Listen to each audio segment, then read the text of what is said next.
Welcome to Carolina Sculpture Studio. My name's Clint Button, and I'm a granite sculptor. Welcome to video number 61 of the virtual stone carving apprenticeship. All right, I've got the model laid down. I'm gonna start working on something for wood to support this mother, and probably do a little more work around some of the edges on the silicone now that I've got it rotated, laid down on this slab.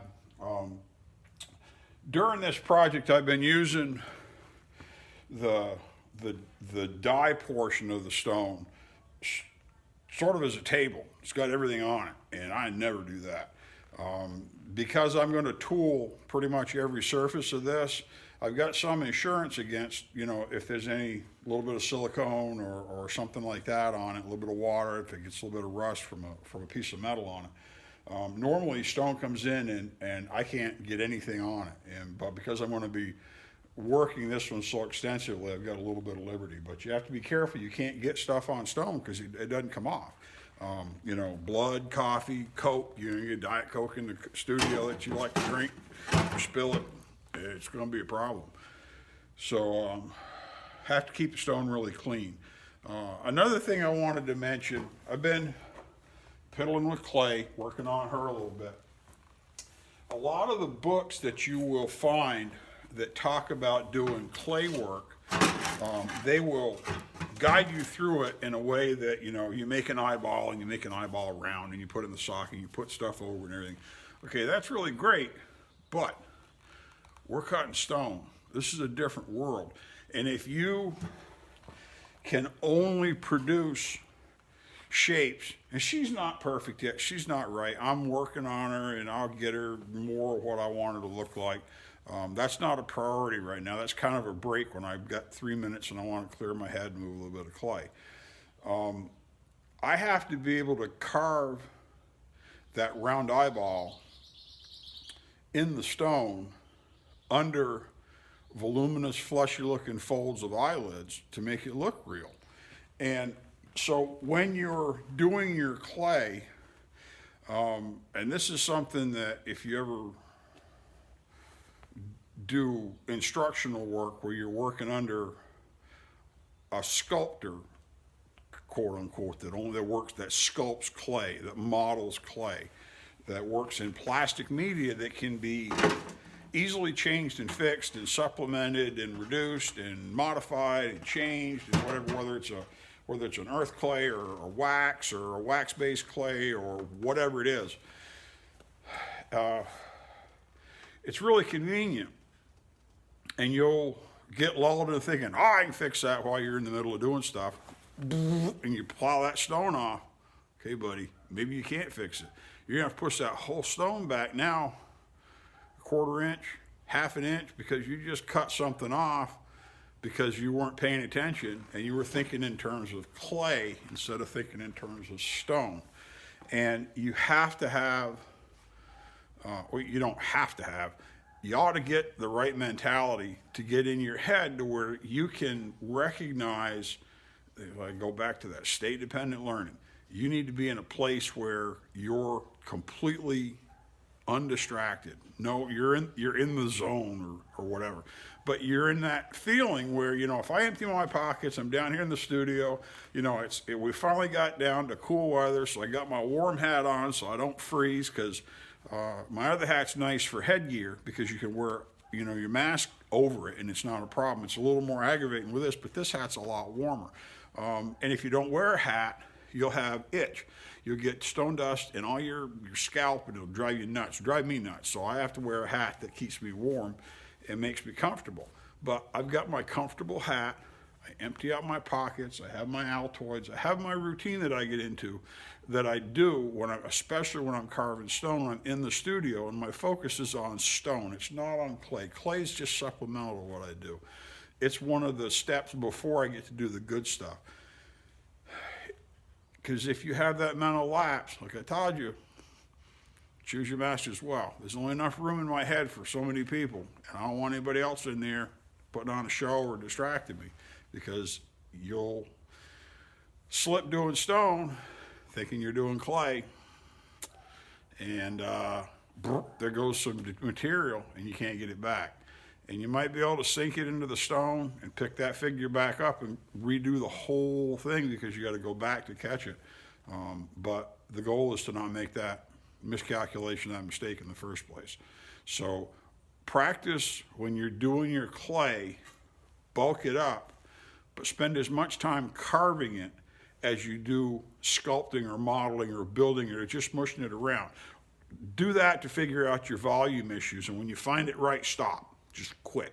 You'll be like, oh wow, she looks good. Then go away, come back, see if she went out drinking and partying while you were gone, and now she's all cockeyed and crooked, and one eye's down here and one eye's up here, and because that's what happens.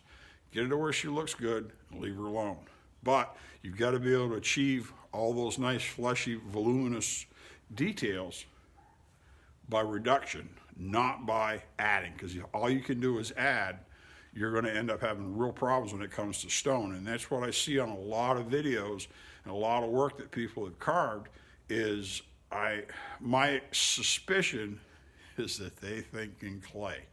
They think in 3D, in modeling, in addition. They don't think in reduction to where you can go down to a certain point and then you just can't touch it. You got to leave it alone. Even if it's not right, you need that volume, and leave that volume there instead of making her look like her teeth are missing and like her eyes are all sunken, like you see somebody that's, quite old and they're a fitness fanatic, and you can there's like an inch crease around their eyes because they have no body fat left, because they're exercised down and they weigh 90 pounds and they run 10 miles a day, and they're in their 80s and they're in great health, but they don't have any fat on them. It ages them. And if you want your job, what you're carving to look young and healthy, you need that volume. So just think about that and work on it. I don't really know that I mentioned that, but stone's about reduction, and you've got to approach how you make shapes by reduction so that that's your norm, so that when you're in the moment and you're going, you're not going to say, well, I can put some more on, and then you go, oh, wait a minute, this isn't clay. Okay? So, more of me rambling. Let's get into the wood shop and get some wood cut, see how this goes. All right, no wood to show you yet. Before I started on the wood, I started cleaning up and made sure everything's picked up so I don't have a big train wreck over here, and things are mostly all picked up. I also went around and had a couple more tubes of silicone, and you don't always need to use them, but you rarely regret having extra silicone on there versus having too little. So I went around, had to go around the edge anyway for where the fabric is to try to get that seamed in really well and hemmed so it's married really well around the edge after I trimmed off the loose stuff. Then I put another coarse silicone down, and I did put some knobs here to get it to register. Now these are thick. They won't cure instantly, but because they're proud and standing up and they've got airspace on and there's a lot of surface area, that mitigates a lot of the dimensions. So that's about as big as you can go. Those will take a little while to do. By the time I get everything together, they should be just fine. And I went over and had a little bit of silicone left, so did another course on the frog. So that'll be a nice mold. We can use it over and over again. But you'll have challenges with your molds, mainly on square corners and sharp edges, because you'll be thin. And so it's really good to go back over and err on the side of having it thick, like here along the bottom. Now, I didn't carry the mold all the way around here because I'm going to have to put an armature in it so that she's more stable to handle. I can handle her by the interior armature versus having plaster that's going to break. Well, I'll be using hydrocal, but still, St. Francis, if you look up, you can see at the bottom of his feet, you can see the 2x that goes across, and he's got a 2x4 that goes up the middle of the center line. So, but this is set up really well, cleaned up, picked up, tools put away, and so now I've got plenty of room to just work, which is the way you need to work, and we'll dive into get something for wood. Still thinking. I did leave, if you look at her, see I've got a pathway right here to put a seam. And so I'm trying to figure the best way to do that.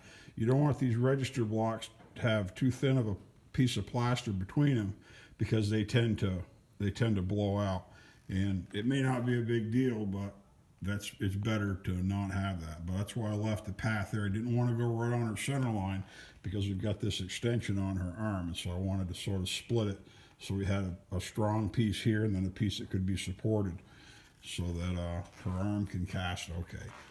And then I'll just cast a vestige edge of this die just to suggest what it is. So next up is the wood.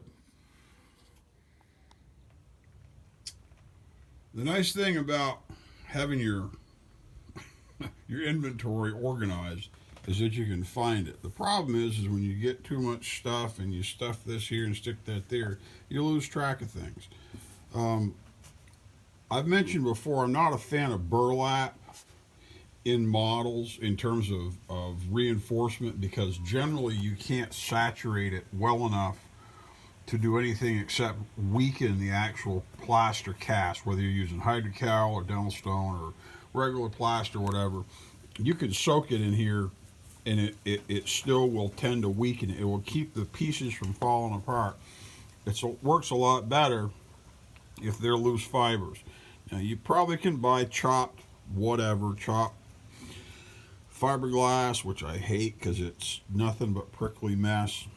But anything for filament can help your casting be a little stronger. When you're doing a mother and you want it to have a little more integrity, it can be just enough to do it. So the old easy cheap way to do it, take your burlap bag and cut it up. Then when you go through your stuff, you'll be able to find the big pile of it that you've done when you've had spare time. And you can chop it. If you want it shorter, you can just chop it with the scissors as you blend it into your plaster. If you pick a bag that's really strong, like these are old coffee bags. I think one was a potato bag, and I found the ones that I'd saved because I found the ones that work. Something like this that's pretty even or a little bit looser than this will come apart even faster. This heavier stuff is more like string, and it doesn't work as well in your mothers. But this, you cut it. I cut them about 8 to 9 inches square. I just eyeball it, and at that dimension, they still pull apart pretty easy. They're not real difficult to get apart. If you go much bigger, then it doesn't come apart as easily. And if you go much smaller, it's just extra work. I'd rather have it longer, and then if I want to chop it shorter, I can, and just cut it with scissors and blend it in, and have some filament, and I can have it to where it will not corrupt the casting, but it'll actually give me a better result. So and I couldn't find my tub full of stuff because it was stuck in behind, and there was lumber in front of it to use for everything. So but another cheap tip, this is apprentice work. This is what helpers do. So but it works pretty well. So one more preliminary step as I'm picking everything up. In order to build this mother and everything, there's nothing to support along this edge because I went right out to the edge of the back. So you save everything. These are little triangles. I've got a bunch of them that I've used on all kinds of different stuff to brace, fixtures, to do all kinds. So you take the screws out, put a couple pieces in. We're going to put that on, and then lay a piece of plywood on the edge here so I've got somewhere to work. Then I'll throw them back in the bucket. Even these little short pieces of 2x4 that you think you'll never use, keep them until they're junk, and then throw them away or burn them in the wood stove or whatever. Just use them. This is all how you do it and how you end up. They don't have to be perfect. See, these run wild. This one's even got a crooked end on it, but I've used it for something else. And then just throw them back in the crate or the bucket. You got them for the next time. So we're going to screw these on right here, like this. Turn a couple screws in just to hold them up. And put this other plywood on. Make it work. That's a lot better. Construct this. Every time you do something like this, unless you're doing an exact repeat, you got to do some thinking. And this is a kind of odd thing to cast. I don't want to do a single mother like I did with the St. Francis, because it was really heavy, and I want a little more control. So I'm going to do a 4-part mold. I found my, got my chop from my burlap, and I'm going to mount it with this because if you look at different casting techniques, there's not a ton of it out there for people that are casting larger plaster pieces like this. A lot of times when they're big like this, they're casting it for bronze and they end up casting it wax. And so the weight's a little different. You don't have to have the rigidity, the strength in it the same way, that you have to be able to have something you can kind of manhandle. So I started with a 5-foot piece of plywood, that's perimeter, it's got 2x on the back to make it more rigid. And I've got several of them. I've got an 8-foot. I brought that in with the drawn and put it on top of the stone to use as a workbench while I'm sawing, because granite and circular saw blades don't play well together, just in case I make a slip.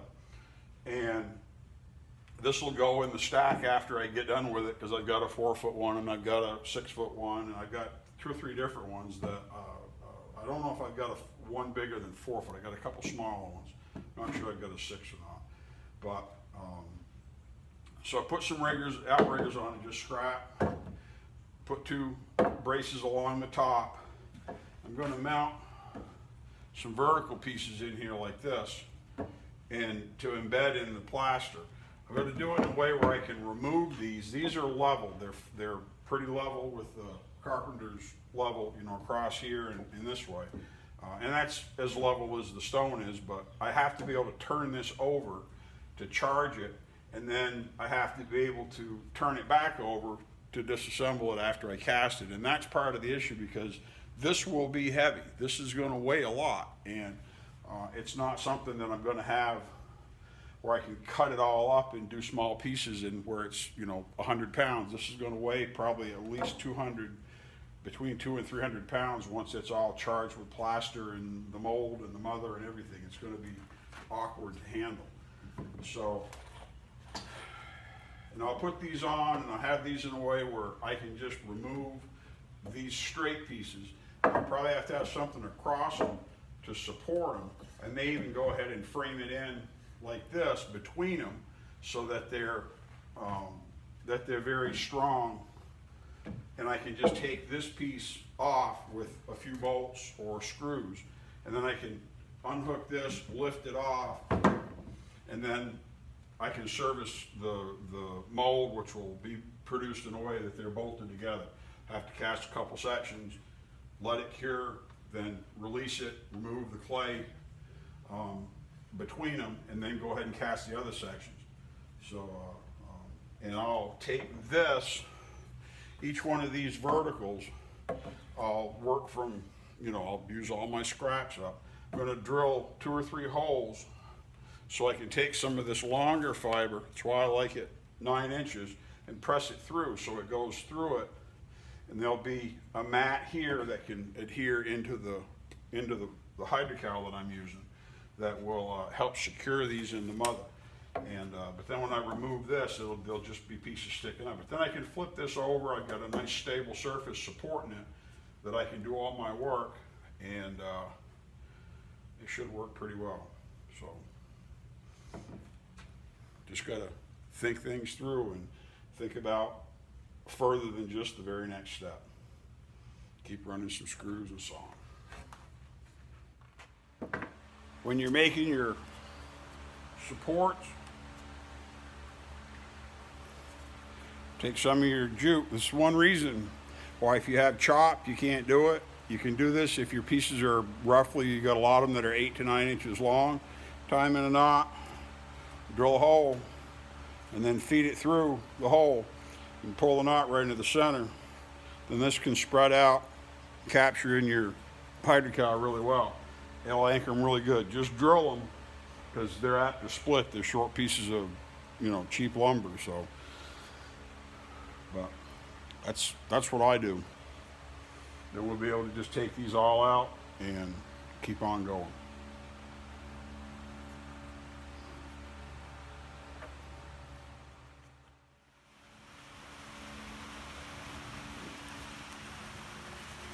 Show you what I've done.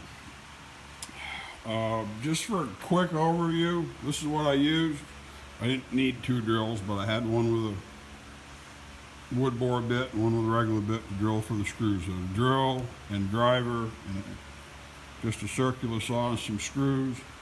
Used my square and my tape measure out of my carpenter's belt. And that's it.